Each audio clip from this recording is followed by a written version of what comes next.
There's a common question that I get, Sean, do you actually help solve business problems, or do you just talk about faith and Christianity and Jesus and all that stuff?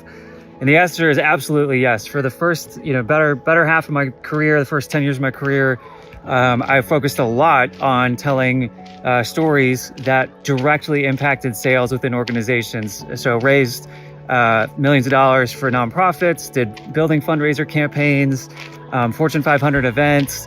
And that drives so much of what I care about in business, that businesses need to be profitable, they need to be healthy, they need to have a great product, they need to care for people. So all of that's true. However, the common response when maybe sales are low or there's a leadership issue or the team is underperforming is to address a symptom. And so I don't just address symptoms, I try to get to the root of any issue that's going on, and the root is often with the leader themselves.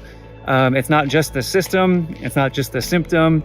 There's something deeper going on that's prohibiting or limiting success in the business. And I have a client, a good example of this is a client hired Giant leadership coaching to come in and do a bunch of team development, and that was great, but it wasn't quite enough. And then they hired another organization to come in and implement EOS, which is a systems and operations strategy for how to operationalize the business. And that was good, but it wasn't quite enough. And they needed a place to go to be very vulnerable, very deep, discuss some personal things that were holding them back, some fears that they had, some leadership kind of negative failures and misconceptions and pain points that they've had for years that they just couldn't get breakthrough on.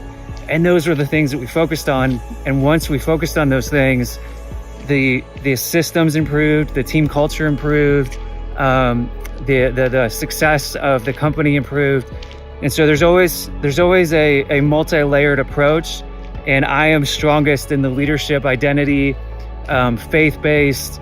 What is it that you actually believe about who you are and how you're operating out of who you are at the deepest level?